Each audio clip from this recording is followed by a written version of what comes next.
Ako si Maria, 34 taong gulang, at hindi ko akalain na ang sarili kong ama ang mananampal sa akin sa harap ng 64 na tao sa kanyang ika-enkata na kaarawan. Ang tunog ay umalingaw-ngaw sa buong silid habang ang aking kapatid na si Sofia ay nagbubunyi at pumalakpak. Ang tensyon sa pamilya na nag-ipon sa loob ng maraming taon ay sumabog sa sandaling iyon. Iniwan akong kahihiyan at wasak. Ngunit minsan, ang pinakatahimik na kilos ay ang may pinakamalaking epekto. Isang tawag sa telepono ang nagpabago sa lahat. Bago ko ibahagi ang aking kwento, hayaan ninyong malaman ninyo kung saan kayo nanonood. Pindutin ang like at mag-subscribe kung naranasan ninyo ang pagtataksil mula sa mga taong dapat sana ipinakamamahal kayo. Ang mga sugat ng pamilya ang pinakamalalim, ngunit ang paggaling ay posible. Kapag tiningnan ng karamihan ang buhay ko mula sa labas, nakikita nila ang tagumpay. Nakatira ako sa isang magandang brownstone sa Makati, nagtatrabaho bilang isang senior financial analyst sa isang prestihiyosong kumpanya at nagmamaneho ng isang mamahaling sasakyan na pinaghirapan kong bilhin. Ang hindi nila nakikita ay ang mga sugat ng pamilya na hindi kailanman gumaling ng maayos. Ang paglaki bilang panganay na anak na babae ni Roberto at Elena Santos ay nangangahulugan ng pagdadala ng bigat ng mga inaasahan. Itinayo ng aking ama ang kanyang negosyo sa konstruksyon mula sa wala, nagtatrabaho ng 16 oras araw-araw at hindi inaasahan ng anuman kundi ang perpekto mula sa kanyang pamilya. Ang aking ina, isang dating beauty queen na naging socialite, ay nahumaling sa mga panlabas na anyo at katayuan sa lipunan. Sa unang 8 taon ng aking buhay, ako ang kanilang pagmamalaki at kagalakan. Ang perpektong anak na lumalampas sa lahat mula sa akademya hanggang sa resital ng piano. Nagbago ang lahat nang ipanganak si Sofia. Bigla, hindi na ako ang sentro ng atensyon. Si Sofia ang cute na sanggol na may kulot na blonde na buhok at malalaking mata. Habang ako ay nagmana ng mga mas seryosong tampok ng aking ama at ang buhok na auburn ng aking lola, tila sa isang iglap, nagbago ako mula sa pagiging espesyal na anak patungo sa responsableng anak na dapat alam ang mas mabuti. Habang kami ay lumalaki, ang pagkakaiba ay lumalalim. Walang mali si Sofia sa paningin ng aking mga magulang. Nang sinira niya ang aking proyekto sa siyensya kinagabihan bago ang fair, ito ay aksidente lamang. Nang kunin niya ang aking prom dress nang walang paalam at isauli itong may mantsa ng alak, ito ay dahil nagbabahagi ang magkapatid. Nang mabangga niya ang aking kotse noong high school at iwanan akong humarap sa insurance, binigyan siya ng aking mga magulang ng pera para sa bagong damit para pasayahin siya. Sa kabila nito, nagsikap ako upang magkaroon ng sariling landas. Nakatanggap ako ng mga scholarship, nagtapos na may pinakamataas na ranggo at nakakuha ng trabaho na nagbigay sa akin ng kalayaan sa pananalapi. Nakilala ko si Tomas noong 2 taon ko sa kumpanya. Siya ay isang corporate attorney na may mabubuting mata at banayad na kaluluwa na nagparamdam sa akin na pinahahalagahan sa paraang hindi kailanman ginawa ng aking pamilya. Nagpakasal kami 3 taon pagkatapos sa isang maliit na seremonya na kinutiya ng aking mga magulang dahil hindi ito sapat na enggrande. Ang pinakamalaking pinagmulan ng tensyon ay lumitaw nang natuklasan namin ni Tomas na mayroon akong endometriosis, isang kondisyon na nagpahirap sa akin na mabuntis. Pagkatapos ng 2 masakit na miscarriage at hindi mabilang na mga paggamot, tinanggap namin na ang pagkakaroon ng mga biological na anak ay maaaring hindi mangyari. Tinawag ito ng aking ina na pagsuko, habang ang aking ama ay nagmungkahi na humanap si Tomas ng tunay na babae na makakapagbigay sa kanya ng mga anak na lalaki. Si Sofia, na laging sabik na patalasin ng kutsilyo, ay nagsimulang tawagin akong tuyong sanga ng puno ng pamilya sa mga pagtitipon tuwing pista opisyal. Unti-unti naming binawasan ang pakikipag-ugnayan sa aking pamilya. Paminsan-minsang mga tawag, maikling pagbisita tuwing pista opisyal at kalaunan ay mga Christmas card na lamang. Bumuo kami ni Thomas ng aming sariling bersyon ng pamilya kasama ang mga malalapit na kaibigan, mga nakatupad na karera at mga talakayan tungkol sa pag-aampon kapag kami ay handa na. Akala ko ay nagkasundo na ako sa distansya sa pagitan ng aking pamilya at ako. Tapos dumating ang imbitasyon sa ika-60 na kaarawan ng aking ama. Isang formal na card na may gintong imprinta ang dumating sa mail, personal na inilagay para sa akin. Hindi para kina G at Jingy Tomas Lambert. May sulat kamay na tala mula sa aking ama. Malaki ang kahulugan kung naroon ang parehong mga anak ko. Pagkatapos ng 8 taon ng minimal na komunikasyon, ang maliit na kilos na ito ay nagpasiklab ng isang pag-asa na inakala kong patay na. Siguro handa na siyang makipagkasundo. Siguro ang pagtanda niya ng 60 ay nagpaalala sa kanya tungkol sa aming relasyon. Si Tomas ay nakatakdang nasa London para sa isang mahalagang kaso sa panahon ng partido, ngunit siya ay naghikayat sa akin na pumunta. Maaaring ito ang kanilang paraan ng pag-aalok ng sanga ng olibo, sabi niya, laging positibo. Wala kang mawawala sa pagsusubok muli. Gumugol ako ng mga linggo sa paghahanda para sa pagtitipon na ito. Nakahanap ako ng isang magandang damit na nagparamdam sa akin na may kumpiyansa. Nagsaliksik ako sa mga lumang tindahan hanggang sa makahanap ako ng perpektong regalo, isang vintage pocket watch na katulad ng pagmamay-ari ng aking lolo, na palaging hinahangaan ng aking ama. Kahit na nagpraktis ako ng mga tugon sa mga potensyal na hindi komportabling tanong tungkol sa aming kasal na walang anak o ang aking mahabang pagliban sa mga kaganapan sa pamilya. Ang gabi bago ang partido, tinawagan ko ang aking dating kaibigan na si Jessica na nanatili sa aming bayan at paminsan-minsang nakikita ang aking mga magulang sa mga kaganapan sa komunidad. Mag-ingat ka, Cass, kanyang babala. Narinig ko na sina Sofia at Eric ay may problema sa pera. Lumipat sila sa bahay ng mga magulang mo noong nakaraang buwan. Pinawalang bahala ko ang kanyang mga alalahanin. Siguradong ang kilos ng aking ama ay tunay. Nagbabago ang mga tao, lalo na habang sila ay tumatanda at nahaharap sa kanilang kamatayan. Nag-empeke ako ng aking overnight bag na may pag-asa, hindi pinapansin ang pag-aalinlangan sa aking tiyan. Pagkatapos ng lahat, ano ang maaring magkamali sa isang pampublikong pagdiriwang na may empathy to na bisita? Hindi gagawa ng eksena ang aking ama sa harap ng kanyang mga kasosyo sa negosyo at mga kaibigan. Habang nagmamaneho ako ng 3 oras patungo sa aming tahanan noong bata pa ako, ang mga alaala ay bumalik. Ang puno ng bahay na itinayo ng aking ama noong ako ay 6 na taong gulang. Ang kusina kung saan nagturo ang aking ina sa akin na maghurno ng mga cookies bago siya naging masyadong nag-aalala tungkol sa pagpapanatili ng kanyang figura. Ang bakuran kung saan paminsan-minsan naglalaro ang Sofia at ako bago ang kompetisyon ay napalitan ng pagiging magkapatid. Nais kong maniwala na sa isang lugar sa ilalim ng mga taon ng sakit at hindi pagkakaintindihan, kami pa rin ay isang pamilya. Na ang dugo sa huli ay mapatunayan na mas makapal kaysa sa tubig. Na ang mga magulang na dating nagmamahal sa akin ng malakas ay maaaring mahanap ang pag-ibig na iyon muli. Na ang aking kapatid at ako ay maaaring makatuklas ng mga karaniwang punto bilang mga matatanda na nakalipas sa amin bilang mga bata. Ang eleganteng hotel kung saan ginaganap ang partido ay lumitaw. Pinark ko ang aking kotse, sinuri ang aking makeup sa huling pagkakataon at lumabas sa malamig na hangin ng gabi, hawak ang aking maingat na nakabalot na regalo at isang puso na puno ng maingat na pag-asa. Ang ballroom ng Regency Hotel ay nabago sa isang eleganteng espasyo na karapat-dapat sa isang spread sa magazine. Ang mga chandelier ng kristal ay nagbibigay ng mainit na glow sa mga lamesa na pinalamutian ng mga komplikadong floral arrangement. Isang string quartet ang tumugtog ng mahina sa sulok. Isang malaking banner na may nakasulat na Happy 60th Birthday Roberto ay nakasabit sa isang lamesa na nagpapakita ng mga larawan mula sa iba't ibang yugto ng buhay ng aking ama.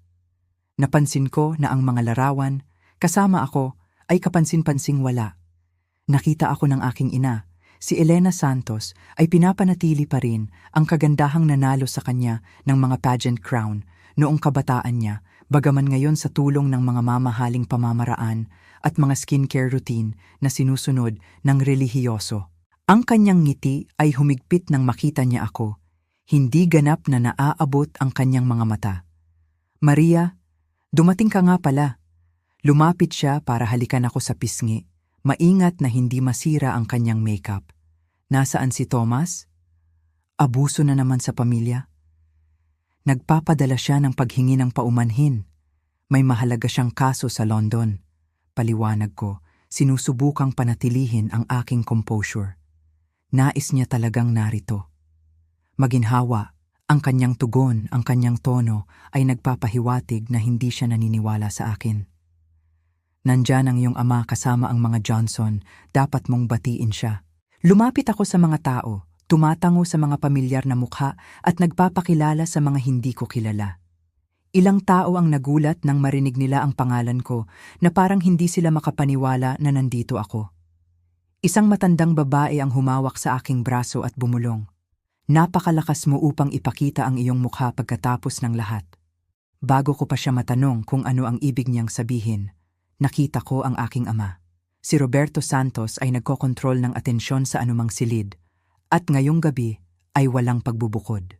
Sa edad na 60, ang kanyang dating madilim na buhok ay pilak na ngayon, ngunit siya ay nakatayo ng matangkad at buong pagmamalaki sa kanyang tailored suit, nagbibigay ng mga galaw habang nagsasalita sa isang grupo na nakikinig. Nang makita niya akong papalapit, huminto siya sa gitna ng pangungusap. May kumislap sa kanyang mga mata, ngunit hindi ko ito mabasa bago niya pinatahimik ang kanyang ekspresyon sa isang magalang na ngiti. Maria, dumating ka nga pala. Walang yakap, walang init, tanging isang mahigpit na pakikipagkamay na parang ako ay isang kasosyo sa negosyo kaysa sa kanyang anak. Maligayang kaarawan, Tay. Hindi ko ito palalampasin, sagot ko, iniabot ang maingat na nakabalot na regalo. Ito ay para sa iyo. Kinuha niya ito na may tango, ngunit walang paggalaw upang buksan ito. Maaari mo itong ilagay sa iba pang mga regalo, sabi niya, tinuturo ang isang lamesa na puno ng mga regalo. Dumating lang sina Sofia at Eric, dapat mong batiin ang iyong kapatid. Lumingon ako para makita si Sofia na gumagawa ng isang malaking pagpasok sa bisig ng kanyang asawa. Sa edad na 26, ang aking kapatid ay naging isang kaakit-akit na babae na alam kung paano gamitin ang kanyang kagandahan para sa kanyang kalamangan. Ang kanyang blonde na buhok ay maayos na nakaayos, ang kanyang designer dress ay malinaw na bago at mahal. Si Eric, matangkad at gwapo, ngunit may palaging mukha ng pag-aalala, ay sumunod sa kanya tulad ng isang anino. Ang ngiti ni Sofia ay tumigas nang makita niya ako. Bumulong siya ng kung ano sa Eric bago maglagay ng isang maliwanag na ekspresyon at lumapit sa akin. Ang aking malaking kapatid ay nagpasya na bisitahin kami. Kanyang sinabi ng malakas na sapat para marinig ng mga kalapit na bisita. Nakakagulat. Naisip namin na masyado kang abala sa iyong mahalagang trabaho at perpektong buhay para abalahin ang pamilya pa. Sa pilitan akong ngumiti. Mabuti rin na makita ka, Sofia. Eric, kamusta ka? Si Eric ay mukhang hindi komportable. Mabuti, salamat. Mabuti na makita ka, Maria. Kaya, nasaan si Tomas? Tanong ni Sofia, dramatikong tumitingin sa paligid. Huwag mong sabihin sa akin na nagtatrabaho na naman siya o may problema ba sa paraiso? Nasa London siya para sa negosyo. Nagpapadala siya ng pagbati sa ama. Napaangat ng kilay si Sofia. Negosyo? Tama. Yan ang sinasabi ng lahat. Bago ko pa man makasagot, isang pinsan na hindi ko nakita sa loob ng maraming taon ang lumapit. Maria, hindi ko inaasahan na makita ka dito. Kumusta ang buhay na walang anak? Wala pa rin bang swerte sa departamento na yon? Naramdaman kong uminit ang aking pisngi. Tomas at ako ay napakasaya sa aming buhay kung ano ito. Siyempre, kayo, sagot ng pinsan na may huwad na pakikiramay. Hindi lahat ay nakatakdang maging isang ina. Ang ilang mga babae ay hindi lamang nagtataglay ng kakayahang mag-alaga. Tama, Sofia? Si Sofia ay ngumiti ng matamis. Ang ilang mga babae ay nagbibigay prioridad sa iba pang mga bagay, tulad ni Maria sa kanyang karera, bagaman palagi kong iniisip na magkakaroon siya ng oras para sa pamilya sa kalaunan. Siguro ang ilang tao ay hindi pampamilya. Nagpaalam ako para kumuha ng inumin, kailangan ko ng sandali para makapag-compose. Sa bar, nakilala ko si Jessica, ang kaibigan ko mula pagkabata na nagbabala sa akin tungkol sa sitwasyong pinansyal ni Sofia. "Dumating ka," sabi niya. Binigyan ako ng totoong yakap. "Kumusta naman ang lahat?" "Tulad ng inaasahan," pagamin ko. "Alam mo bang lumipat ang kapatid ko at ang kanyang asawa sa mga magulang ko?" Tumango si Jessica. "Problema sa pera mula sa narinig ko. Nawalan ng trabaho si Eric 6 na buwan na ang nakalipas at ang butik ni Sofia ay halos hindi na nakakaligtas. Ngunit hindi lang iyon, ibinaba niya ang kanyang boses. Ang negosyo ng iyong ama ay nahihirapan din. May mga chismis tungkol sa mga maling pamumuhunan at problema sa cash flow. Sinasabi ni Sofia sa mga tao na iniwan mo ang pamilya noong pinakailangan kanila. Nanlamig ang sikmura ko. Hindi iyon totoo. Hindi nila kailanman hiniling ng tulong. Hindi ko nga alam kung may problema. "Well, hindi iyon ang kwentong kumakalat," sabi ni Jessica nang malungkot. "Ayon kay Sofia, tumatanggi kang ibahagi ang iyong yaman sa iyong pamilyang nahihirapan dahil naiinggit ka sa iyong kondisyon." Mga salita niya, hindi akin. Naramdaman kong nasuntok ako. Talagang walang katotohanan yan. Kung kailangan nila ng tulong, lahat ng kailangan nilang gawin ay humingi. Mayroon pa, patuloy ni Jessica nang nag-aalangan. "Narinig ko si Sofia na pinag-uusapan ang tungkol sa mana ng iyong mga magulang. Pinupush niya silang baguhin ito na nagsasabing dahil wala kang anak, hindi mo kailangan ng mana na ipapasa." Isang waiter ang nagpahayag na malapit ng ihain ang hapunan. Pinutol ang aming pag-uusap. Habang naglalakad ako patungo sa nakatalagang upuan, napansin ko na ako ay inilagay sa isang mesa na malayo sa pangunahing mesa ng pamilya kung saan nakaupo ang aking mga magulang si Sofia at si Eric kasama ang mga malalapit na kaibigan at mahahalagang kasosyo sa negosyo. Ang aking mga kasama sa mesa ay malalayong kamag-anak at mga kakilala na gumugol sa unang kurso sa pagtatanong sa akin ng mga nakakainis na tanong. "Totoo ba na hindi ka pa nakikipag-usap sa iyong ama sa loob ng 8 taon? Sinabi ni Sofia na tumanggi kang tumulong nang mawalan ng trabaho si Eric. Totoo ba yan? Binanggit ng iyong ina na hindi ka maaaring magkaanak. Naisip mo na ba ang mga bagong paggamot na iyon?" Bawat tanong ay parang isa pang maliit na hiwa. Sumagot ako ng kasinggalang hanggat maaari habang sinusuri ang silid, sinusubukang unawain ang bastos na pagtanggap. Nakita ko si Eric na ilang beses na nakatingin sa akin, na may hindi mababasa na ekspresyon. Nang magtama ang aming mga mata, mabilis siyang tumingin palayo. Habang inihahain ang pangunahing putahe, narinig ko ang isang bahagi ng pag-uusap mula sa isang kalapit na mesa. Nagpaplano si Roberto na gumawa ng isang anunsyo ngayong gabi, isang bagay tungkol sa legasiya ng pamilya. Pinanood ko ang aking ama na tumatawa kasama si Sofia. Ang kanyang braso ay nasa kanyang balikat, habang ang aking ina ay nakangiti sa kanilang dalawa. Mukha silang perpektong pamilya, kumpleto nang wala ako. Ang bigat ng aking kawalan sa mga larawan ng pamilya ay biglang naging makahulugan. Hindi lang ako nawawala sa display, ako ay sadyang binura. Ang mga plato ng hapunan ay nadala at ang mahinang tunog ng kubyertos laban sa porselana ay napalitan ng pagtap ng isang mikropono. Ang aking ama ay tumayo sa head table, hawak ang champagne glass na kinukuha ang atensyon ng silid. "Maraming salamat sa lahat ng dumating upang ipagdiwang ang mahalagang yugtong ito. Kasama ko," simula niya. Ang kanyang boses ay malakas at kumpiyansa. 60 taon ay mahabang panahon, ngunit kung ano ang nagbibigay kahulugan sa mga taong iyon ay ang pamilya. Sumandal ako, umaasa sa isang pagkilala, isang senyales na mahalaga ang aking presensya. Ako ay pinagpala ng isang mapagmahal na asawa na nanatili sa akin sa loob ng 35 kahanga-hangang taon. Patuloy niya, itinataas ang kanyang baso para sa aking ina. At isang anak na babae na nagpapakita ng lahat ng aking pinahahalagahan, katapatan, dedikasyon sa pamilya at paggalang sa tradisyon.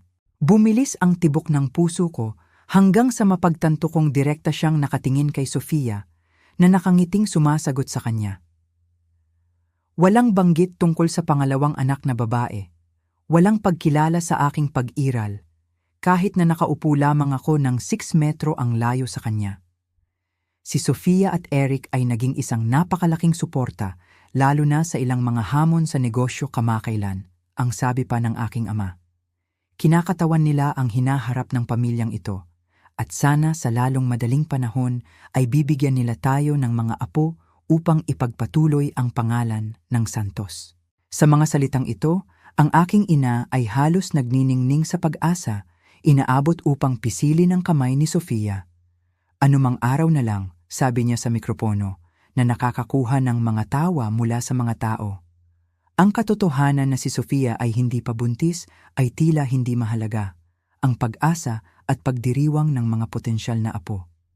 Isang malakas na kaibahan sa kasuklaman na ipinakita nila sa aking sariling mga pakikibaka sa pagiging mataba. Pagkatapos ng talumpati, habang ang mga bisita ay naghahalo at nagsisimulang tumugtog ang banda, lumapit ako sa mesa ng pamilya na may bagong determinasyon. Ito ay dapat na isang rekonsilasyon at hindi ko hahayaan ang kanilang malamig na pagtanggap na pigilan ako. Tay, sabi ko, hindi mo binuksan ang regalo mo kanina. Gusto kong makita mo ito. Tiningnan ako ng aking ama na may bahagyang pagkainis, na parang ginugulo ko ang isang bagay na mahalaga. Hindi magandang panahon ngayon, Maria. Pinag-uusapan namin ang ilang mga bagay sa pamilya. 1 minuto lang po, pagpupumilit ko, senyas patungo sa mesa ng regalo. Nakahanap ako ng isang espesyal na bagay na nagpapaalala sa akin kay Lolo. Sa isang pagbuntong hininga, sumunod siya sa akin patungo sa mesa ng regalo. Iniabot ko sa kanya ang pakete, sabik na pinapanood siyang buksan ito ng walang interes. Ang lumang relo ng bulsa ay kumislap sa ilaw. Ang case na ginto nito ay may nakaukit na isang komplikadong disenyo na katulad ng sa orasan ng kanyang ama. Nakahanap ako ng isang relohero na dalubhasa sa restorasyon, paliwanag ko ng sabik. Ito ay ang parehong modelo tulad ng kay Lolo na nawala noong lumipat kami noong 10 taong gulang ako. Naaalala mo kung gaano mo kadalas sinasabi kung gaano mo ito namimiss?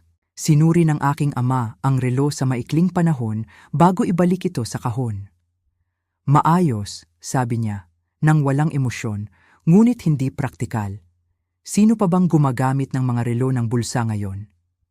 Inilagay niya ang kahon sa tabi nang hindi na muling tumingin at bumalik upang sumama sa iba. Tumayo ako doon, ang pagtanggi ay mas masakit kaysa sa nais kong aminin. Pagkalipas ng 1 minuto, lumapit si Sofia, hawak ang kanyang champagne glass. Magandang pagsubok, sis, ngunit mas mahalaga ang mga bagay na nasa isip ni Tay kaysa sa mga sentimental na palamuti. Tulad ng kung paano panatilihing gumagana ang kanyang negosyo habang sinusuportahan ako at si Eric. Hindi ko alam ang tungkol sa problema sa negosyo, sabi ko ng tapat. Walang nagsabi sa akin. Tumawa siya, ang tunog ay tuyo at malamig. Bakit namin sasabihin?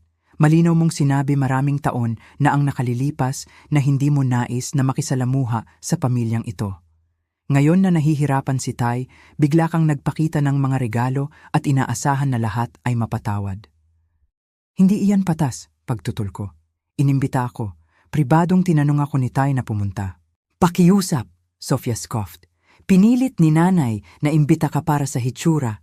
Mayroon tayong mahahalagang kasosyo sa negosyo dito. Magiging masama ang tingnan kung ang iyong panganay na anak na babae ay kitang-kita na wala. Kaya, ang lahat ng ito ay para sa palabas lamang.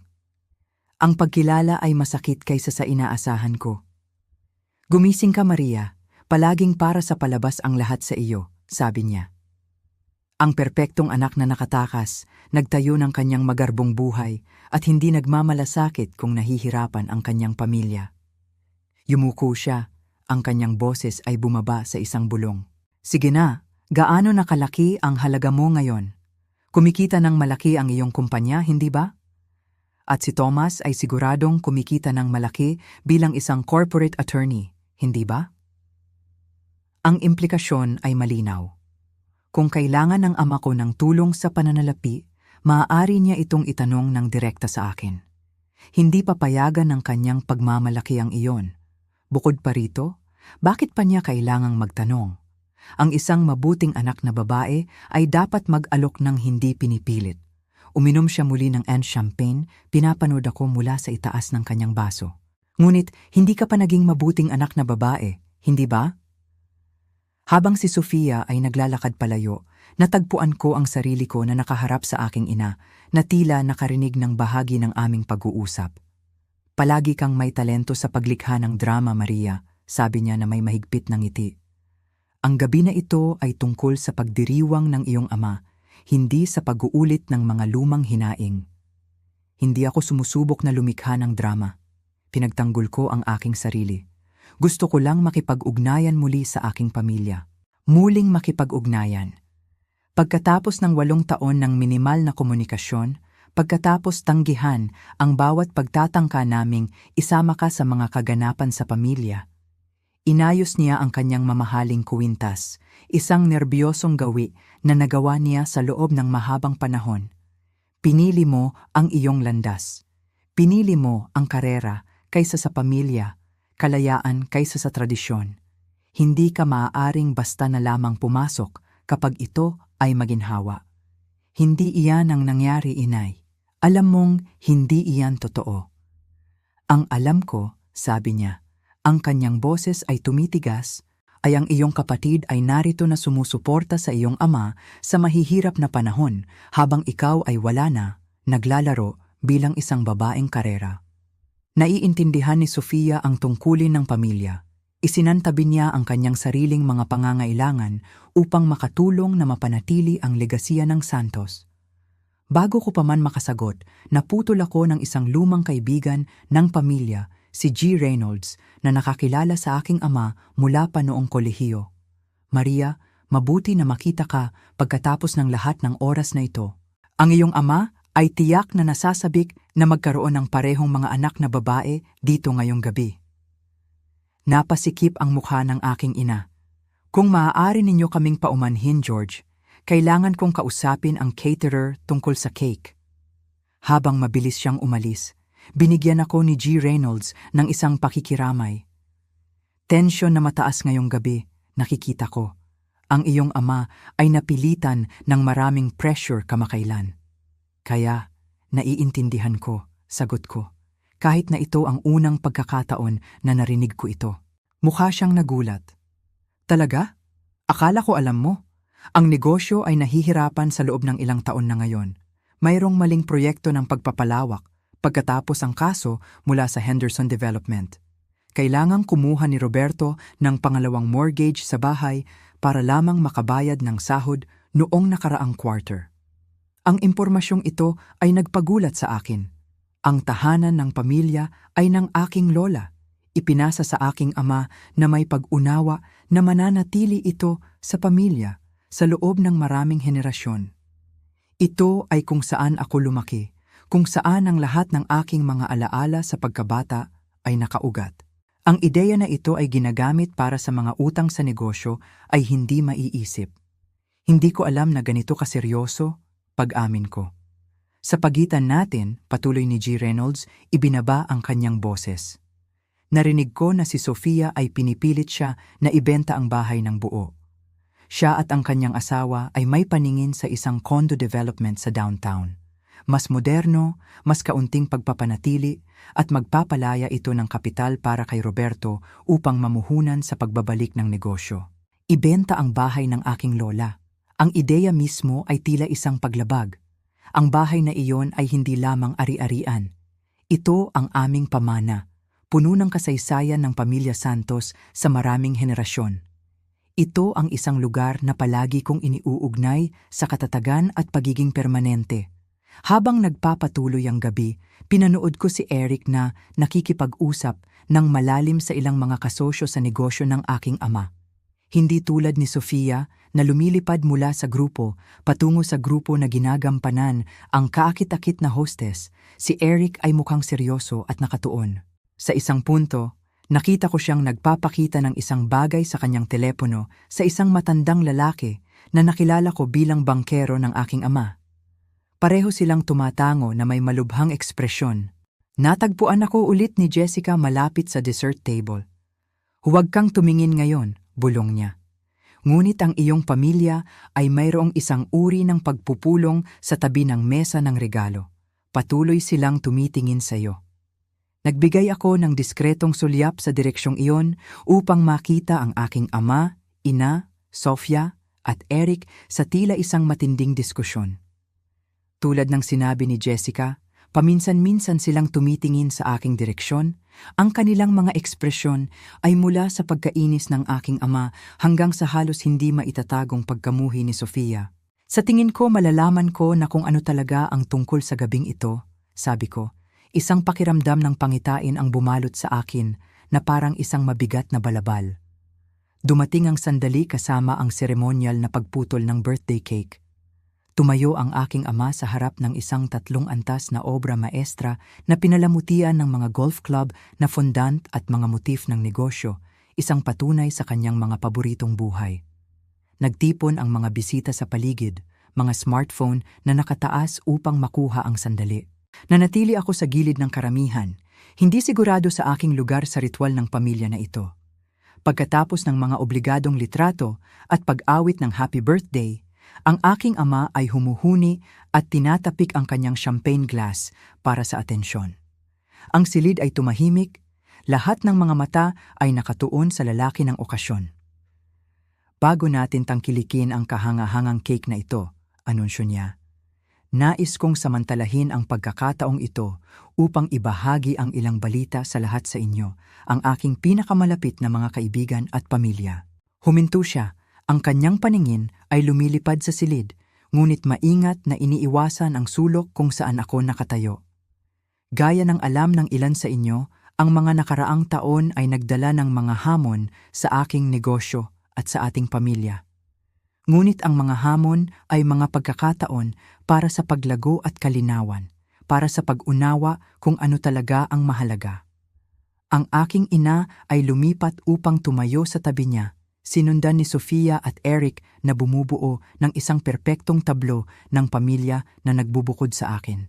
Ngayong gabi, habang ipinagdiriwang ko ang ekstataon ng buhay, iniisip ko ang legasya tungkol sa kung ano ang ating iniiwan para sa mga pinakamahalaga.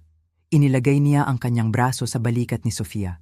Ikinagagalak kong ipahayag na nakagawa ako ng ilang mahahalagang desisyon tungkol sa hinaharap ng pamilyang Santos at ng ating mga ari-arian.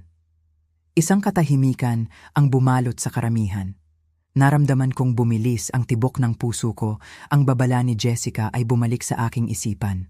Na-update ko na ang aking kalooban. Patuloy ng aking ama, ang kanyang tinig ay malinaw na narinig sa tahimik na silid. Ang tahanan ng pamilya at ang karamihan ng aking mga ari-arian ay ipapasa kina Sofia at Eric pagkatapos ng aking kamatayan o mas maaga kung ang mga sitwasyon ay magdikta.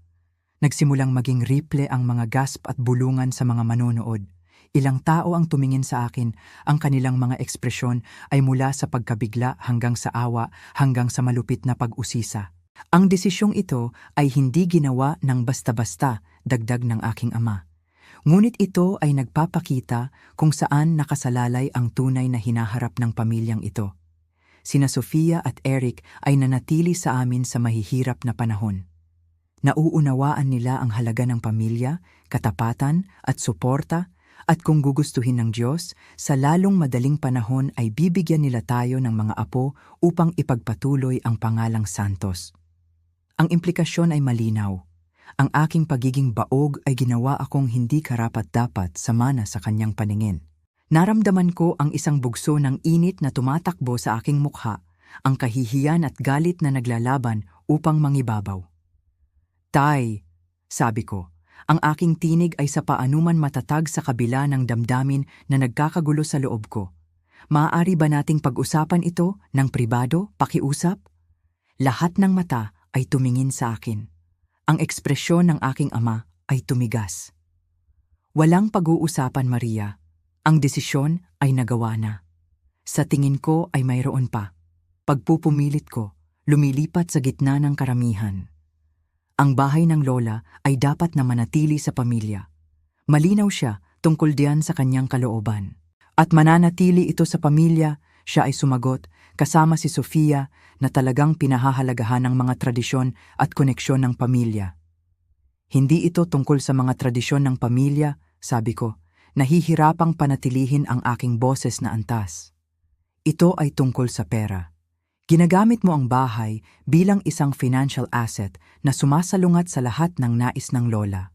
Isang mapanganib na pamumula ang gumapang sa leeg ng aking ama. Paano mo nagawang questionin ang aking mga desisyon tungkol sa sarili kong ari-arian? Hindi lamang ito ang iyong ari-arian, itinuro ko. Nagbigay si Lola ng mga tiyak na tagubilin tungkol sa bahay.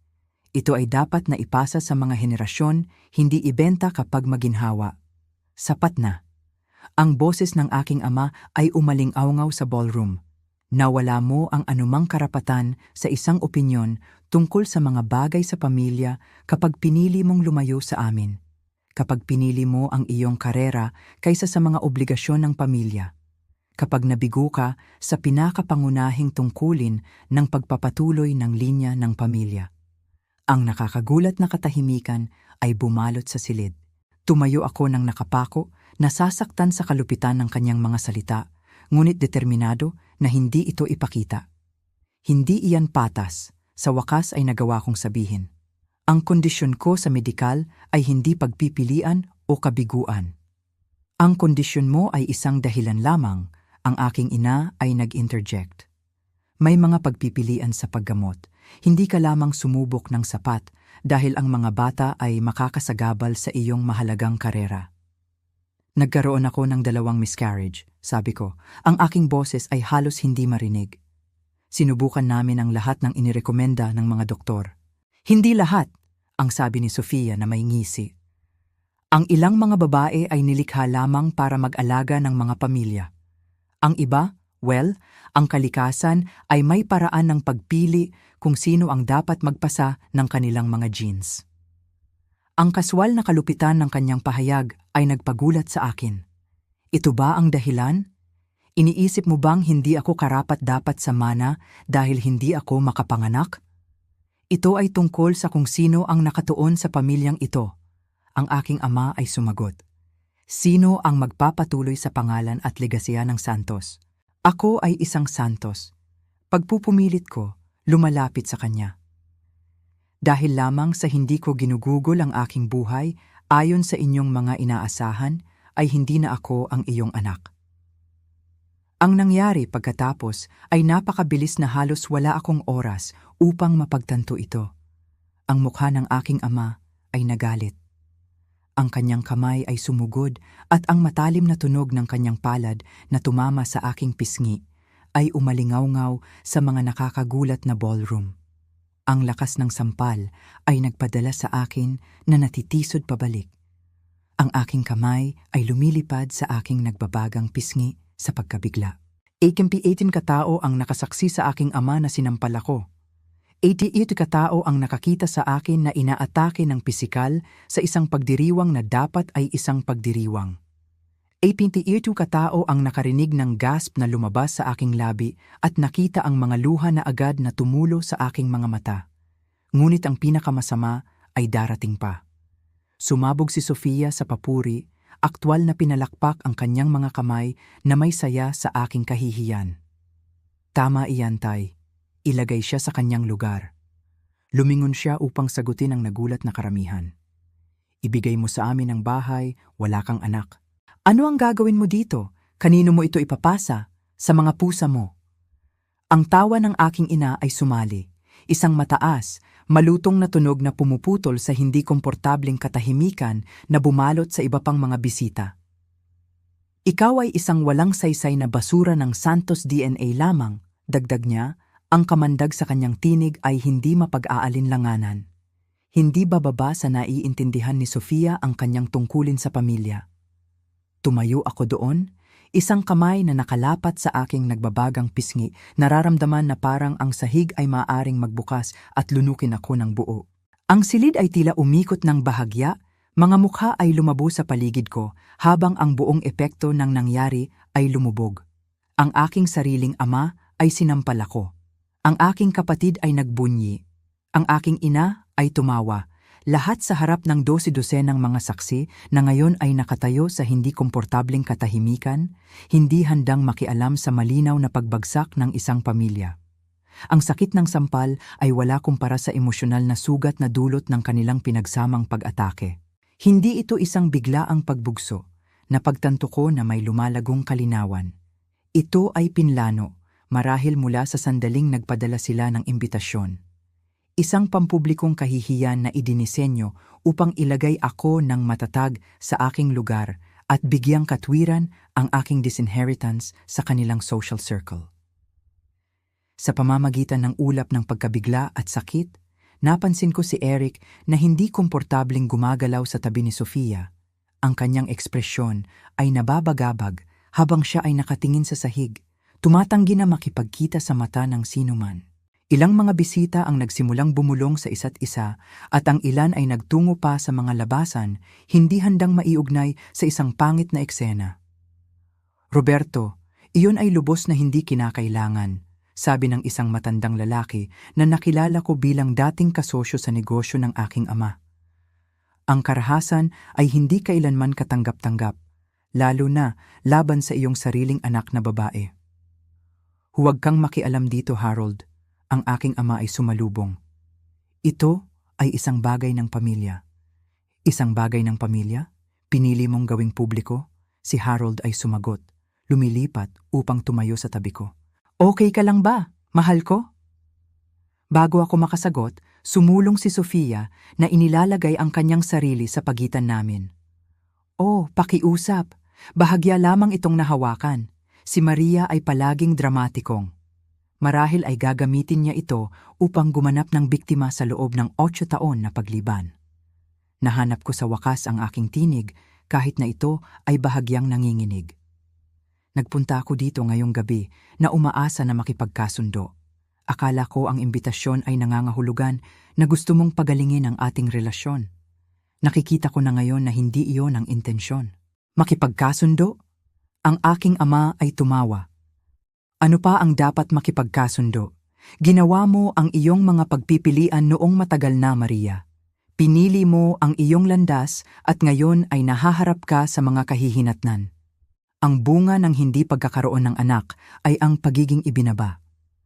"Ang pisikal na pag-atake sa isang birthday party," sabi ko, ang aking tinig ay lumalakas sa galit. "Iyan ba talaga ang uri ng ama na gusto mong maalala? Huwag mong hamunin ang aking legasya." Siya ay umungol, na lumalapit sa akin bago ang aking ina ay naglagay ng isang pinipigilan na kamay sa kanyang braso. "Hindi dito, Roberto," ang kanyang bulong. "Ang mga tao ay nanunood. Palaging nagmamalasakit sa panlabas na anyo, hindi kailanman sa aktwal na pinsala na nagawa. Iyon ang aking ina sa kabuuan." Ipinasok ko ang aking gulugod, pinunasan ang mga luha mula sa aking mga mata, at tumingin ng direkta sa bawat miyembro ng aking pamilya sa turn. "Salamat sa pagiging malinaw na malinaw sa inyong mga damdamin. Hindi ko na kayo abalahin pa sa aking presensya." Habang ako ay lumiliko upang umalis, tinawag ako ni Sofia. "Huwag mong kalimutang magpadala ng tseke para sa kaarawan ni tatay. Iyon ang pinakamaliit na magagawa mo dahil wala ka ng ibang naiambag sa pamilyang ito." Naglakad ako ng matatag sa paghihiwalay ng mga tao. Ang aking ulo ay nakataas, sa kabila ng nagbabagang kahihiyan na dumadaloy sa akin. Pagdating ko sa pintuan, narinig ko ang boses ni Eric sa likuran ko. "Maria, maghintay ka." Tumigil ako, lumingon para makita siyang nagmamadaling sumusunod sa akin. Pag-aalala ay malinaw sa kanyang mukha. "Patawad," sabi niya ng tahimik. "Hindi dapat iyon nangyari. Hindi dapat mangyari ang alinman dito." "Gayunpaman, tumayo ka doon at hinayaan itong mangyari," sagot ko, masyadong pagod na para magpataw ng tunay na galit sa kanya. "Bahagi ka na ng pamilyang ito, Eric. Ginawa mo na ang iyong pinili." Tumingin siya pabalik kay Sofia, na nakatingin sa amin na may nanlalaki ang mga mata. "Komplikado ito. May mga bagay kang hindi alam. Kung gayon, ipaalam mo sa akin." Siya ay nagatubili, pagkatapos ay umiling. "Hindi ko kaya. Hindi dito. Mag-ingat ka lang." Sa mga misteryosong salitang iyon, Bumalik siya sa tabi ng kanyang kapatid, iniwan akong maglakad mag-isa patungo sa aking kotse sa malamig na hangin ng gabi. Ang aking pisngi ay nanatiling nananakit mula sa kamay ng aking ama, at ang aking puso ay mabigat sa kaalamang ang ilang mga sugat ng pamilya ay hindi talaga magpapagaling. Ang pagmamaneho pabalik sa aking hotel ay isang blur. Ang aking mga kamay ay nanginginig sa manibela habang ako ay nagnanavigate sa mga tahimik na kalsada. Ang aking isipan ay paulit-ulit na binabanggit ang nakakabahalang eksena ng paulit-ulit. Pagdating ko sa kaligtasan ng aking silid, ang pagkabigla ay napalitan ng isang kakaibang kalmado at malinaw na pag-iisip. Umupo ako sa gilid ng kama at kinuha ang aking telepono. Lampas 12:00 ng hating gabi na sa Makati na nangangahulugang 5:00 ng umaga sa London. Si Tomas ay magigising upang ihanda ang kanyang maagang paglilitis. Tumugon siya sa pangalawang ring. "Cass, kumusta naman?" Ang kanyang tinig, mainit at nag-aalala, ay parang isang lifeline na humihila sa akin pabalik mula sa gilid ng kawalan ng pag-asa. Hindi maganda ang aking pamamahala. Ang aking tinig ay nanginginig. Sa katunayan, iyan ay isang understatement.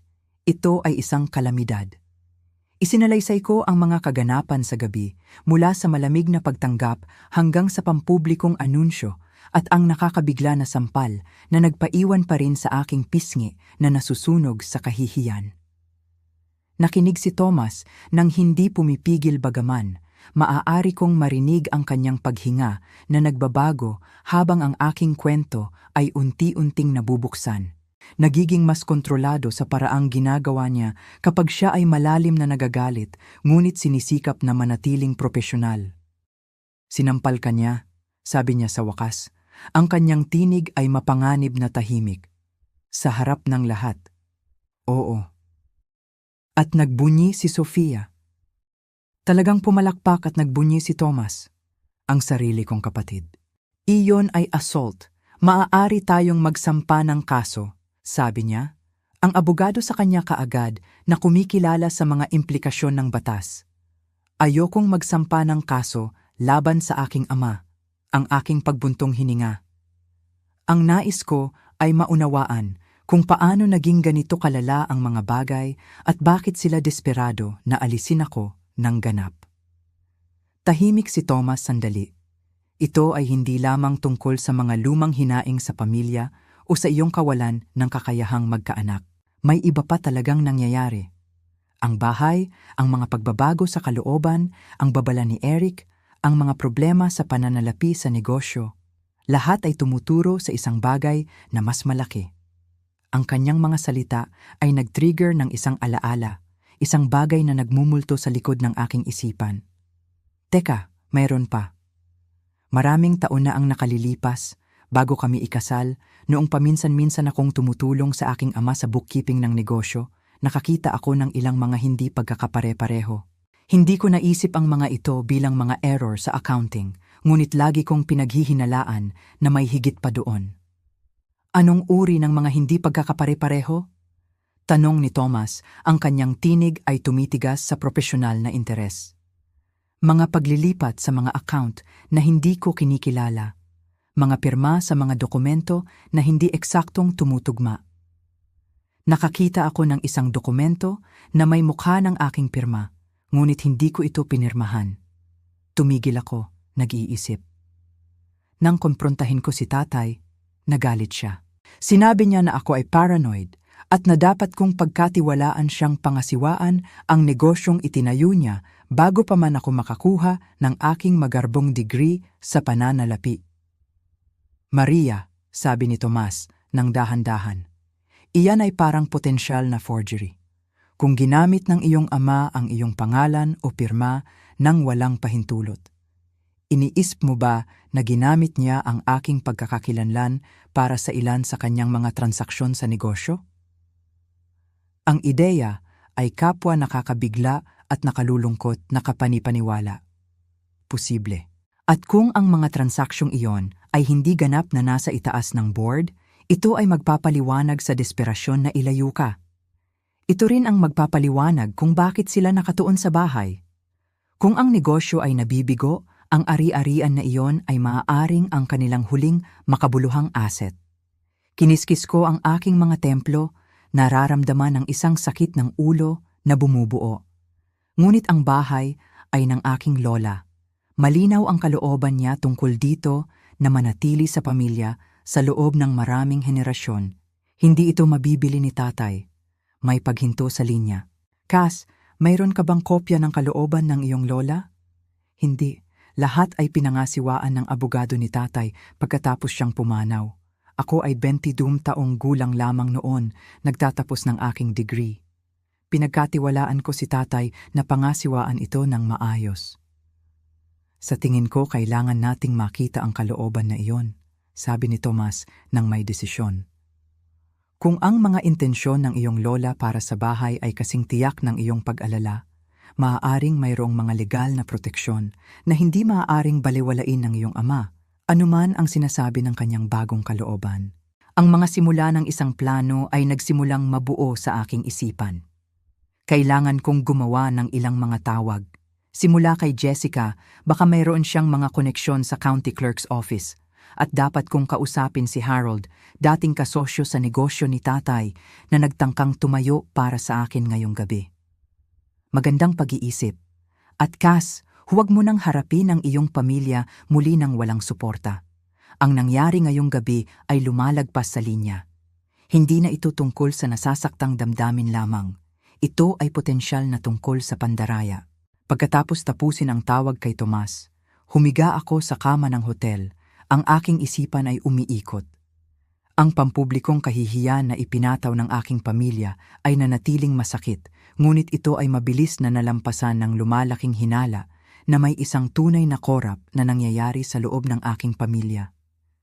Ginawa ko ang aking pangalawang tawag ng gabi kay Jessica, na tumugon ng nag-aantok, ngunit ganap na naging alerto habang ipinapaliwanag ko kung ano ang nangyari pagkatapos niyang umalis sa partido. Sinampal ka niya sa harap ng lahat. Cass, iyan ay assault. Iyan ang sabi ni Thomas, ngunit ang paghahabol ng kaso ay hindi ang aking prioridad ngayon. Kailangan ko ng impormasyon, Jess. Sinabi mo na kilala mo ang isang tao sa opisina ng mga record ng county? Ang aking pinsan na si Diane. Oo, marami na siyang taon na nagtatrabaho doon. Ano ang hinahanap mo? Kailangan kong makita ang kalooban ng aking lola. Ang orihinal na dokumento, hindi kung anong bersyon ang maaaring ipinakita ng aking ama, at kailangan kong malaman kung nagkaroon ng anumang kamakailang transaksyon sa ari-arian o mga pautang na kinasasangkutan ng tahanan ng pamilya. Tahimik si Jessica sandali. Iniisip mo ba na ang iyong ama ay maaaring gumawa ng ilegal na bagay sa bahay? Hindi ko alam, ngunit nilalayon kong malaman. Pagkatapos ayusin ang pakikipagkita kay Jessica at sa kanyang pinsan sa susunod na umaga, ginawa ko ang aking pangatlong tawag ng gabi, ang tawag na sa huli ay magbabago sa lahat.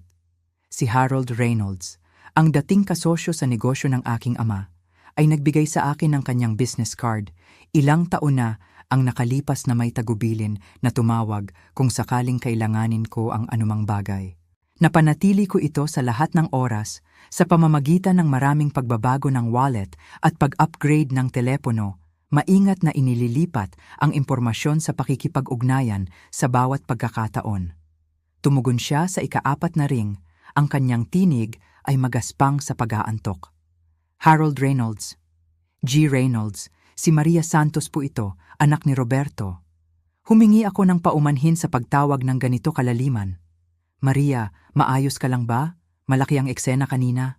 Maayos po ako, G. Reynolds, ngunit kailangan kong magtanong tungkol sa mga transaksyon sa negosyo ng aking ama, lalo na noong mga 10 taon na ang nakalilipas.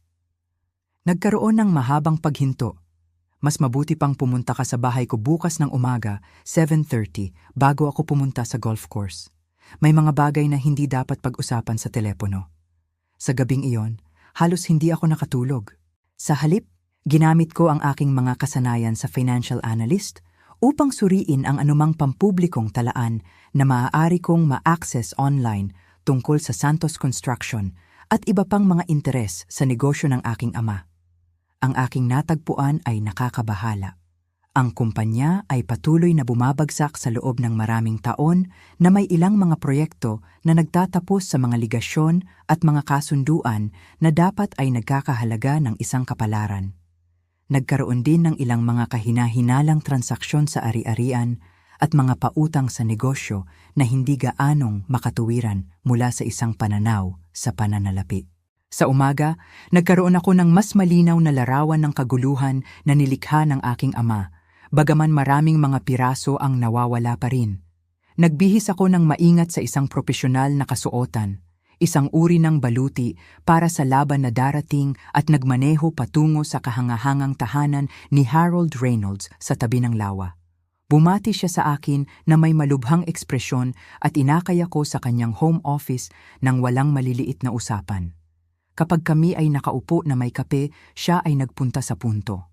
Matagal ko nang hinihintay ang pag-uusap na ito, bagaman hindi ko inaasahan na darating ito pagkatapos ng isang pangit na insidente. Ang iyong ama ay lumagpas sa linya kagabi na hindi na maibabalik. Ano po ang masasabi ninyo sa akin tungkol sa mga transaksyon sa negosyo niya? Lalo na kung may kinalaman sa aking pangalan o pirma?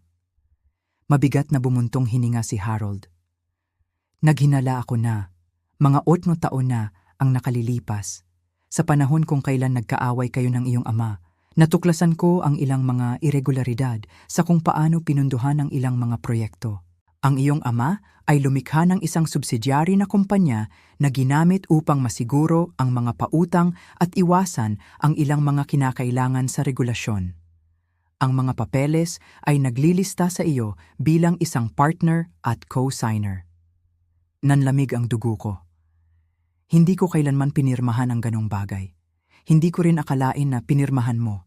Nang kumprontahin ko si Roberto, inangkin niya na pumayag ka dito bago ang inyong hindi pagkakasundo, ngunit hindi tumugma ang timing.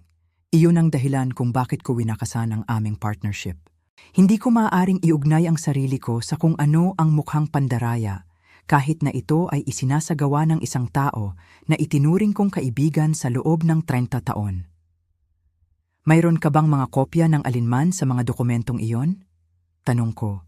Ang aking puso ay mabilis na tumatalbog. Tumango si Harold at lumipat sa isang filing cabinet sa sulok. Napanatili ko ang lahat. Tawagin itong insurance o marahil ang pag-iingat lamang ng isang matandang negosyante na nakakita ng napakaraming dating kasosyo na nauwi sa mga legal na problema. Binigyan niya ako ng isang makapal na folder. Nandito na ang lahat. Mga aplikasyon sa pautang, mga dokumento ng pagtatatag, mga tax filing, lahat na may ipinapalagay na iyong pirma. Kung ang mga ito ay naisakatuparan ng walang iyong kaalaman o pahintulot, ito ay peke at pandaraya. Malinaw at simple. Binuksan ko ang folder gamit ang mga nanginginig na kamay. Doon sa dokumento, pagkatapos ng dokumento, ay isang makatuwirang kopya ng aking pirma na nagpapahintulot sa mga pautang, nagtatatag ng magkasanib na pananagutan, at lumilikha ng mga entity ng negosyo na hindi ko kailanman narinig. Ang mga implikasyon ay nakakabigla. Kung ang mga kumpanyang ito ay nabigo o ang mga pautang ay hindi nabayaran, maaaring ako ay personal na mananagot para sa milyon-milyong piso sa utang. Alam ba ito ni Sofia? Tanong ko. Iniisip ang nakakainis na kilos ng aking kapatid. Hindi ko akalain na alam niya noong una, ngunit dahil sa kanyang kasalukuyang pakikilahok sa negosyo, maaaring natuklasan niya ito kamakailan. Iyon ay maaaring magpaliwanag sa pagkaapurahan na legal na ihiwalay ka mula sa mga asset ng pamilya sa pamamagitan ng bagong kalooban. Kung ang mga mapanlinlang na kasunduan na ito ay malalantad, maaaring habulin ng mga nagpapautang ang anumang mga asset kung saan ikaw ay may interes, kabilang ang bahay ng iyong lola. Ang mga piraso ay nagsimulang magkasya. Ang negosyo ng aking ama ay nabibigo. Siya ay gumawa ng pandaraya gamit ang aking pagkakakilanlan, maraming taon na ang nakalilipas. Ngayon, habang ang mga nagpapautang ay humihigpit, siya at si Sofia ay sinusubukang siguraduhin na ang tahanan ng pamilya, marahil ang pinakamahalagang legasiya ng aking lola, ay hindi maaantig sa pamamagitan ng paglipat nito ng matatag palabas sa aking abot.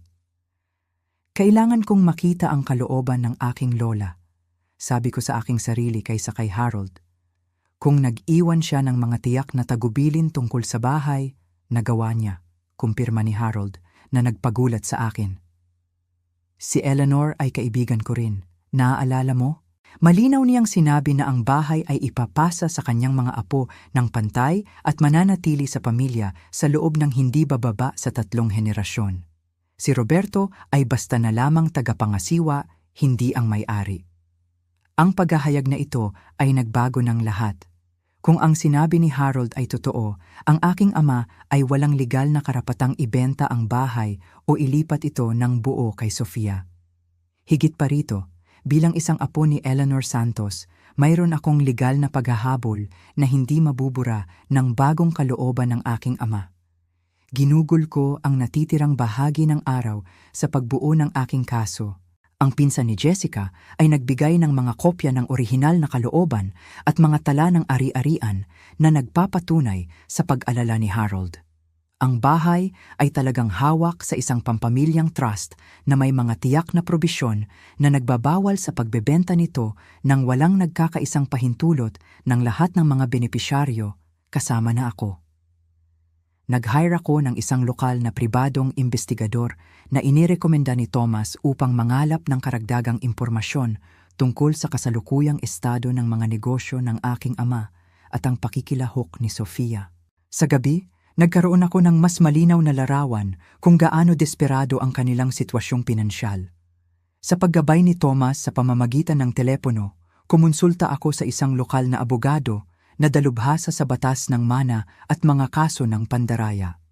Naghanda kami ng mga kinakailangang legal na dokumento upang maprotektahan ang aking mga interes at matugunan ang mapanlinlang na paggamit ng aking pagkakakilanlan. Ang abogado ay kumpiyansa na sa mga ebidensyang nakalap namin. Hindi lamang namin mapipigilan ang pagbebenta o paglipat ng bahay, kundi maaari rin kaming humingi ng danyos para sa mga taon ng pandaraya na ginawa sa aking pangalan.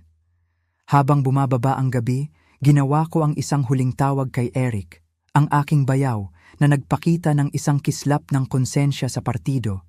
Pagkatapos ng ilang paunang pag-aatubili, sumang-ayon siyang makipagkita sa akin ng pribado sa isang coffee shop kinabukasan. Hindi ko maipapangako na sasabihin ko sa iyo ang anumang bagay, kanyang babala. Ang katapatan ko ay dapat kay Sofia. Nauunawaan ko, sagot ko. Ngunit sa tingin ko, dapat mong malaman kung ano ang iyong pinaniniwalaan bago ka gumawa ng desisyong iyon.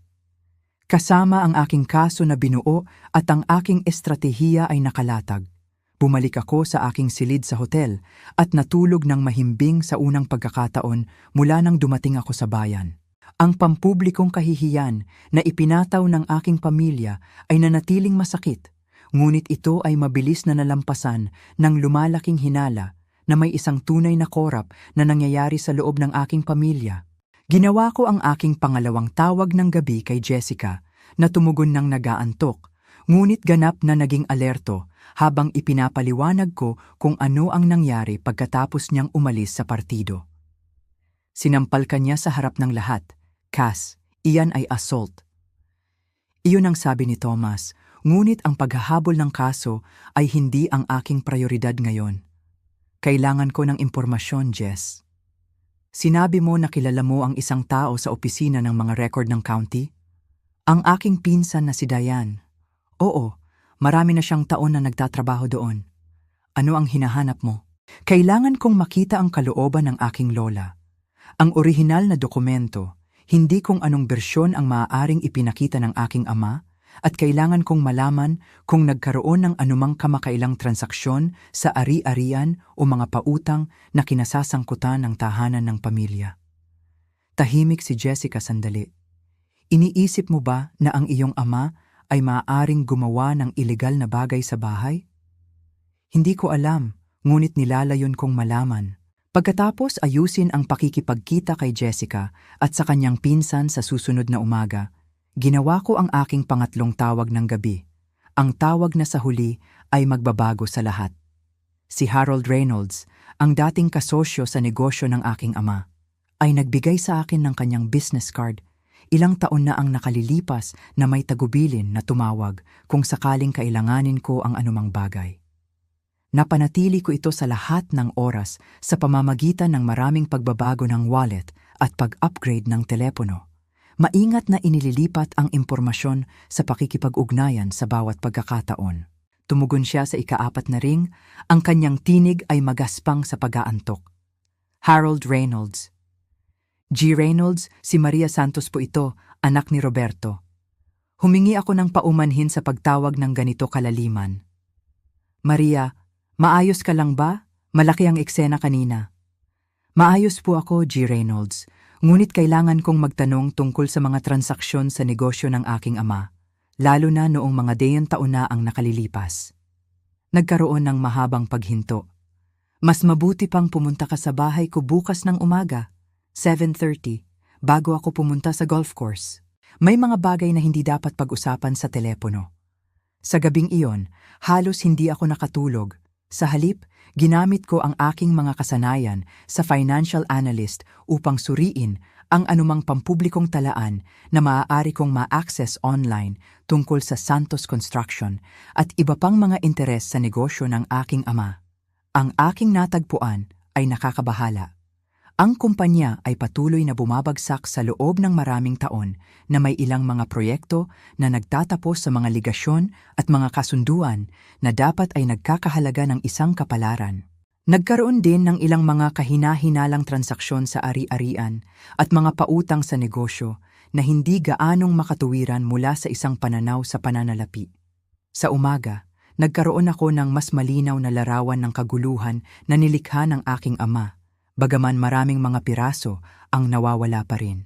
Nagbihis ako ng maingat sa isang propesyonal na kasuotan, isang uri ng baluti para sa laban na darating at nagmaneho patungo sa kahangahangang tahanan ni Harold Reynolds sa tabi ng lawa.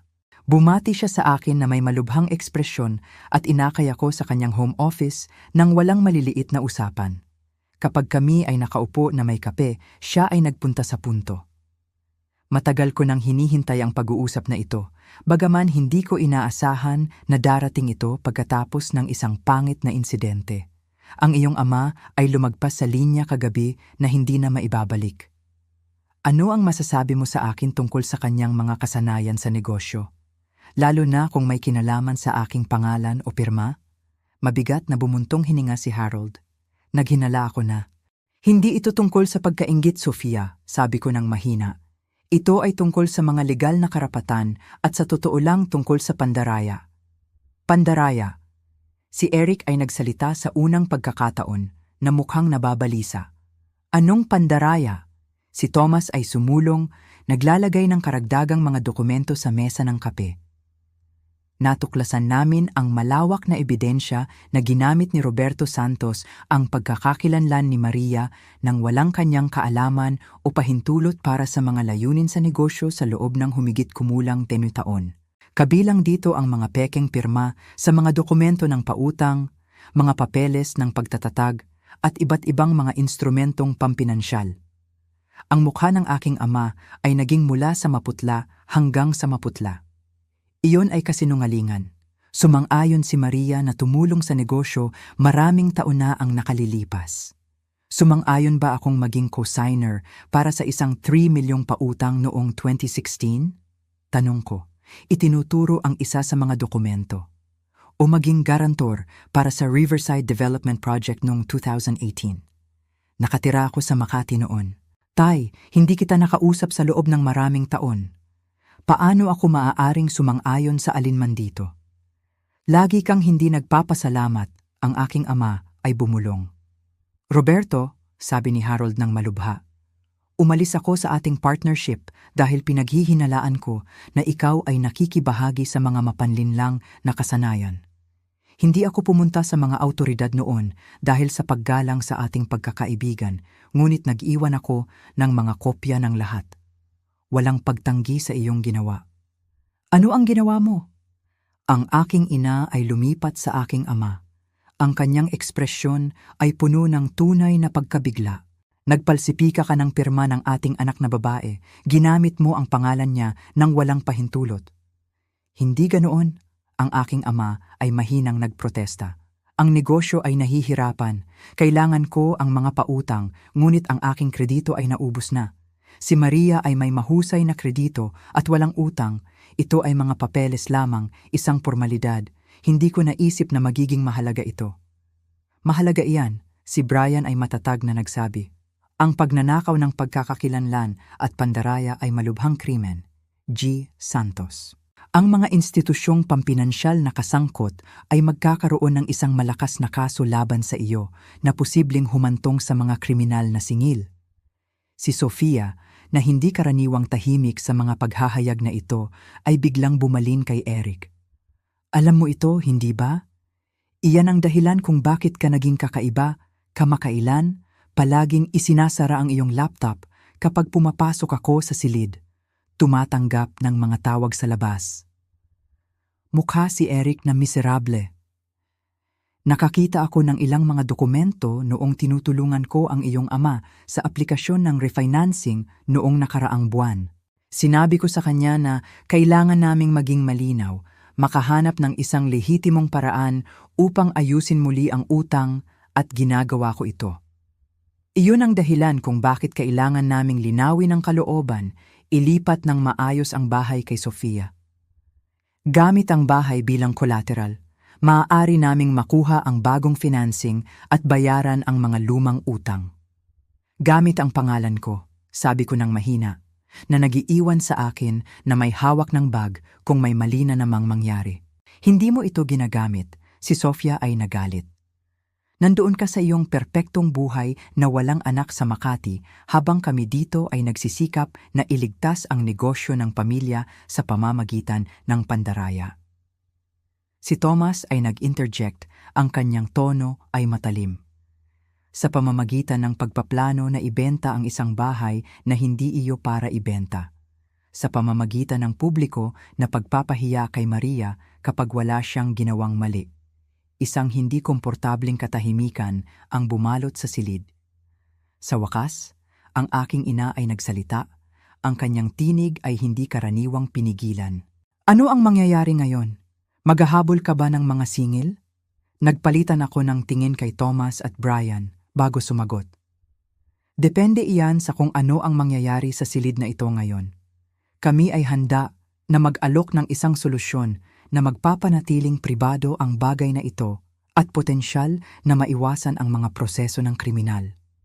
Anong uri ng solusyon? Ang aking ama ay nagtanong ng pagod. Una, isang formal na pagkilala sa mga probisyon ng trust tungkol sa bahay na may mga legal na dokumentasyon na nagpapatunay na hindi ito maaaring ibenta o ilipat ng walang pahintulot ko bilang isang benepisyaryo, simula ko. Pangalawa, isang kumpletong pagtutuos ng lahat ng mga pagkakataon kung saan ang aking pagkakakilanlan ay ginamit na may isang istrukturang plano upang alisin ang aking pangalan mula sa anumang mapanlinlang na kasunduan at ipagkaloob ang buong responsibilidad para sa mga utang na iyon na maaaring makapabagsak sa atin. Ang aking ama ay nagprotesta, si Thomas ay nag-interject. Kaysa sa bilangguan para sa pandaraya? Si Thomas ay sumagot, ito ay isang napakalaking mapagbigay na alok kung isasaalang-alang ang mga pangyayari. Pangatlo, patuloy ko, pampamilyang pagpapayo, lahat tayo. Ang pag-uugali sa kaarawan ni tatay ay hindi mapapatawad at nagbunyag ng malalim na dysfunction na kailangang matugunan kung tayo man ay magkakaroon ng anumang uri ng relasyon sa hinaharap. Pagpapayo. Iyan ang iyong malaking kahilingan. Si Sofia ay nag-scoff na lahat tayo ay uupo at pag-uusapan ang ating mga damdamin. Hindi iyan isang kahilingan. Ito ay isang pagkakataon. Pinabulaanan ko siya. Isang pagkakataon upang pagalingin ang kung ano ang nasira sa halip na patuloy na sirain ang isa't isa. Paano ang negosyo? Ang aking ama ay nagtanong, nang walang collateral ng bahay tapos na tayo. Hindi kinakailangan, sabi ni Tomas. Isang bahagi ng aming panukala ay nagsasama ng isang lehitimong plano ng restructuring ng negosyo. Handa akong mag-invest sa kumpanya ng maayos at legal sa pagkakataong ito kapalit ng equity at pangangasiwa ng mga operasyong pinansyal. Ang alok ay nakabitin sa hangin. Ang aking ama ay mukhang nabigla, malinaw na inaasahan ang mga hinihinging paghihiganti sa halip na 100 patungo sa hinaharap. Ang aking ina ay maingat na pinapanood siya, ang kanyang ekspresyon ay hindi mabasa. Si Eric ay tila guminhawa habang si Sofia ay mukhang nag-aalangan, galit na nakikipaglaban sa isang kinikilalang pagkilala sa lifeline na inaalok. Bakit mo kami tutulungan? Ang aking ama ay nagtanong sa wakas, tunay na pagkalito sa kanyang tinig. Pagkatapos ng nangyari, huminga ako ng malalim, naghahanap ng tamang mga salita. Dahil sa kabila ng lahat, kayo pa rin ang aking pamilya. At dahil naniniwala ang aking lola na ang bahay na ito, ang legasyang ito, ay para sa ating lahat. Nais niya na pag-isahin nito ang pamilya, hindi paghiwalayin ito. Kailangan ko ng oras upang mag-isip, ang aking ama ay nagsabi, pagpapatakbo ng isang kamay sa kanyang pilak na buhok, upang pag-usapan ito kay Sarah at Sofia. Siyempre, sumagot ako. Ngunit huwag masyadong matagal. Ang mga dokumento na aming nakalap ay na-secure sa aming abogado. Kung hindi kami makakaabot sa isang kasunduan sa loob ng 3 araw, wala kaming ibang pagpipilian kundi ang magpatuloy sa mga legal na aksyon. Habang ang pagpupulong ay naghiwalay, lumapit si Sofia sa akin habang ang iba ay nag-iimpake ng kanilang mga gamit. Ang kanyang karaniwang kumpiyansa ay nawala, napalitan ng isang kawalan ng katiyakan na bihirang nakikita ko sa aking karaniwang walang takot na kapatid. Hindi ko alam ang tungkol sa pandaraya, sabi niya ng mahina. Sumpa ko, Cass, alam ko na nahihirapan ang negosyo, ngunit hindi na ginamit ni tatay ang iyong pangalan. Mahalaga ba yon? Tanong ko ng tapat. Mukhang komportable ka sa ideya ng pagputol sa akin ng lubusan. Siya ay may kagandahang loob na mukhang nahihiya. Palagi akong naiinggit sa iyo hanggat maaari kong maalala. Palagi kang ang matalino, ang matagumpay. Kahit nung umalis ka, nag-iwan ka ng anino na hindi ko kailanman malampasan. Palaging ikinukumpara ako ni tatay sa iyo, kahit na pinupuna ka niya sa pag-alis. Hindi ko kailanman nais na mag-iwan ng anino, Sofia. Gusto ko lang mabuhay ng sarili kong buhay. Alam ko na ngayon. Siya ay nag-atubili, pagkatapos ay nagdagdag. Para sa anumang halaga nito, ikinalulungkot ko ang sinabi ko sa partido tungkol sa iyong hindi pagkakaroon ng mga anak. Iyon ay malupit. Hindi ito isang kumpletong paghingi ng tawad, ngunit ito ay isang maliit na bitak sa pader ng pagkamuhi na matagal nang nakatayo sa pagitan namin. Habang kami ay lumabas sa bahay sa araw na iyon, nakaramdam ako ng maingat na pag-asa na marahil, kaya lamang, ay maaaring may isang landas patungo sa hinaharap para sa sirang pamilyang ito. 6 na buwan ang lumipas, ang bawat araw ay nagdadala ng maliit, ngunit makabuluhang mga pagbabago sa tanawin ng aming mga relasyon sa pamilya. Ang mga legal na kasunduan ay nilagdaan sa loob ng 3 araw na bintana na aking inalok kasama ang aking ama na kinikilala ang parehong kanyang mga mapanlinlang na kilos at ang tunay na istruktura ng pagmamay-ari ng tahanan ng pamilya. Ang proseso ng pag-alis ng mga utang sa negosyo ay nagsimula kay Tomas at ako ay nagbibigay ng lehitimong pamumuhunan sa ilalim ng malinaw na mga nakadokumentong termino. Ang pinakamapaghamong aspeto ng aming kasunduan, marahil hindi nakakagulat, ay ang pampamilyang pagpapayo.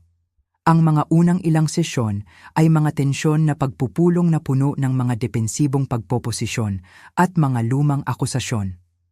Ang aming therapist, si Dr. Martinez, ay nagkaroon ng maraming trabaho habang ang mga dekada ng sama ng loob at maling komunikasyon ay lumitaw. Ngunit unti-unti, linggo-linggo, isang bagay na kahanga-hanga ang nagsimulang mangyari. Nagsimula kaming talagang makinig sa isa't isa. Ang aking ama na tinanggalan ng kanyang patriarkal na awtoridad at napilitang harapin ang mga kahihinatnan ng kanyang mga kilos, sa una ay umurong sa isang kabibe ng mapait na katahimikan. Ngunit sa 3 buwan, nagsimula siyang magsalita tungkol sa emosyonal na distansya ng kanyang sariling ama Ang bigat na presyon na naramdaman niyang magtagumpay sa anumang gastos at ang takot sa pagkabigo na nagtulak sa kanya sa lalong desperadong mga hakbang. Hindi ko kailanman alam kung paano maging iba. Siya ay umamin sa isang partikular na emosyonal na sesyon. Sinukat ng aking ama ang pag-ibig sa pamamagitan ng mga tagumpay at pag-aari. Ginawa ko rin iyon sa iyo, Maria. At nang tinanggihan mo ang pagsukat na iyon, hindi ko na alam kung paano ka maaabot muli. Para sa kanyang bahagi, ang aking ina ay dahan-dahang nagbunyag ng mga insecurities na nagpasigla sa kanyang obsesyon sa mga panlabas na anyo at katayuan sa lipunan. Ang kanyang sariling ina ay iniwan ng pamilya noong si Sarah ay 20 taong gulang lamang, na nagparamdam sa kanya na ang halaga ng isang babae ay nakatali sa kanyang kakayahang mapanatili ang isang perpektong imahe ng pamilya. Nang pinili mo ang karera kaysa sa tradisyonal na buhay ng pamilya, sinabi niya sa akin na may mga luha sa kanyang mga mata. Parang sinasabi mo na ang aming paraan ng pamumuhay ang aking mga pagpipilian ay hindi sapat. Ito ay parang isang personal na pagtanggi. Ang paglalakbay ni Sofia ay marahil ang pinakakahanga-hanga. Sa presyo na maging ang mabuting anak na babae ay tinanggal, nagsimula siyang galugarin ang kanyang sariling mga tunay na kagustuhan at talento. Siya at si Eric ay lumipat mula sa bahay ng aking mga magulang patungo sa isang simpleng apartment at isinara ni Sofia ang kanyang nahihirapang butik upang bumalik sa paaralan. Na hinahabol ang degree sa arkitektura na kanyang inabandona, maraming taon na ang nakalilipas upang pasayahin ang aking ama. Palagi kong gustong magdisenyo ng mga gusali. Kinumpisal niya sa akin sa isang araw na pag-inom ng kape. Ngunit sinabi ni tatay na ang fashion ay mas angkop para sa isang babaeng santos. Sinabi niya na ang konstruksyon ay trabaho ng lalaki. Para sa akin, ang proseso ng pagpapatawad ay hindi madali. Ang alaala ng pampublikong sampal at kahihiyan ay paminsan-minsan lumilitaw, isang phantom sting sa aking pisngi. Ngunit sa paglipas ng panahon at sa patnubay ng parehong aming family therapist at ng aking sariling individual na tagapayo, napagtanto ko na ang paghawak sa galit ay nagpapalala lamang sa aking sariling pagdurusa. Ang pinaka-hindi inaasahang kagalakan ay dumating through kabuuan sa aming paglalakbay sa pagpapagaling ng kami ni Tomas ay nagtapos sa pag-aampon ng isang magandang 4 taong gulang na batang babae na nagngangalang Lily. Ang pagpasok niya sa aming buhay ay nagdala ng isang dimensyon ng pag-ibig na hindi ko alam na posible. Ang aking ina, sa aking pagkamangha, ay halos naging isang mapagmahal na lola ng biglaan na bumubuhos ng atensyon at pagmamahal kay Lily. Nagkamali ako tungkol sa kung ano ang bumubuo ng isang pamilya. Sinabi niya sa akin habang pinapanood namin si Lily na naglalaro sa hardin ng tahanan ng pamilya sa aming unang pagbisita pabalik. Napakalaking mali. Ang araw na ito ay nagmamarka ng isang mahalagang yugto sa aming paglalakbay. Nagtipon kami sa tahanan ng pamilya, hindi para sa isang formal na okasyon tulad ng kaarawan ng aking ama, ngunit para sa isang simpleng tanghalian ng linggo. Ang kapaligiran ay hindi maaaring maging mas naiiba mula sa mapalad na gabi 6 na buwan na ang nakalilipas. Ang aking ama, mas relax kaysa sa nakita ko sa loob ng mga dekada, ay nagtuturo kay Lily kung paano maglaro ng checkers sa sunroom. Ang aking ina at si Sofia ay nasa kusina na naghahanda ng salad at tumatawa sa isang pinagsasaluhang biro. Si Eric at Thomas ay pinag-uusapan ang isang legal na tanong na nauugnay sa bagong maliit na pakikipagsapalaran sa negosyo ni Eric. Ang kanilang mga ulo ay nakadikit sa isang dokumento. Habang pinapanood ko ang eksenang ito ng kaginhawahan sa tahanan, napakasimple ngunit napakahimalang ibinigay kung saan kami naroroon lamang ilang buwan ang nakalilipas. Pinag-isipan ko ang mga aral na itinuro sa akin ng masakit na paglalakbay na ito. Una, na ang pagtayo para sa iyong sarili ay hindi tungkol sa paghihiganti o parusa, kundi tungkol sa pagtatatag ng katotohanan at mga hangganan. Nang harapin ko ang aking pamilya gamit ang ebidensya ng maling gawain, ang aking layunin ay hindi upang sirain sila, kundi upang linisin ang isang landas para sa tapat na interaksyon. Pangalawa, na ang pagpapatawad ay hindi nangangahulugang paglimot o pagbibigay katwiran sa mapaminsalang pag-uugali.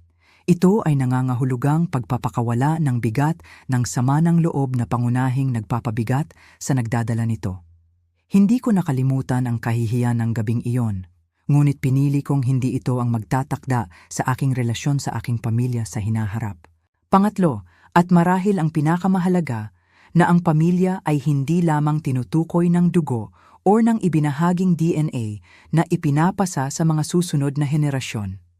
Ito ay tinutukoy ng paggalang, ng mutual na suporta, ng kagustuhang makita ang isa't isa bilang mga tao na may mga pagkukulang, ngunit may halaga, karapat-dapat sa pag-ibig. Kami ni Tomas ay maaaring walang mga anak na biolohikal, ngunit kay Lily, natagpuan namin ang isang anak na babae upang mahalin. At sa paggaling ng aking pamilyang biolohikal, nabawi namin ang mga koneksyon na nagpapayaman sa lahat ng aming buhay. Ang aking ama ay lumalapit kay Lily, na tumatakbo sa tabi niya, hawak ang kanyang kamay, isang tanawin na hindi ko mai-imagine kalahating taon na ang nakalilipas. Malapit nang maluto ang pagkain, sabi niya, ang kanyang tinig ay mas malumanay kaysa dati. Gusto ng iyong ina na lahat ay nasa mesa. Habang ako ay tumatayo upang sumama sa iba, siya ay nag-atubili, pagkatapos ay nagdagdag, "Ipinagmamalaki kita, Maria, hindi para sa iyong trabaho o sa iyong bahay o sa alinman sa mga iyon. Ipinagmamalaki ko ang pagkatao mo, ang paraan ng paghawak mo sa lahat ng ito ng may lakas at habag." Hindi ko nararapat ang pangalawang pagkakataong iyon. Marahil wala sa atin ang karapat-dapat sa pangalawang pagkakataon. Sagot ko, pinapanood si Lily na tumatakbo sa unahan patungo sa silid kainan.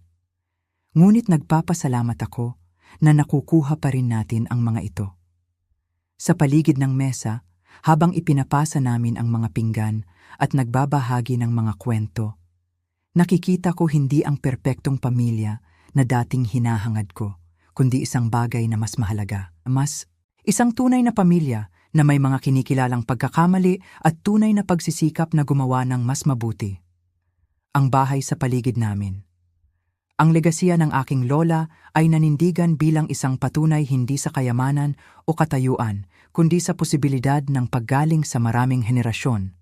Minsan ang pinakamalalim na mga sugat ay nagmumula sa mga dapat na pinakamamahal sa atin. Ngunit sa pagharap sa mga sugat na iyon, nang may katapangan at integridad, nililikha natin ang posibilidad ng tunay na koneksyon. Hindi lahat ng kwento ng pamilya ay may masayang pagtatapos, at ang rekonsilasyon ay hindi palaging posible o kahit na malusog. Ngunit sa aming kaso, isang tahimik na tawag ang nagpasimula ng isang paglalakbay mula sa pampublikong kahihiyan patungo sa pribadong paggaling, mula sa nasirang tiwala patungo sa maingat na pagbuo muli. Naranasan mo na bang lumaban sa mga miyembro ng pamilya na nagkasakit sa iyo? Ano ang nakatulong sa iyo na mahanap ang lakas upang magtakda ng mga hangganan habang pinapanatili ang pinto na bukas para sa paggaling?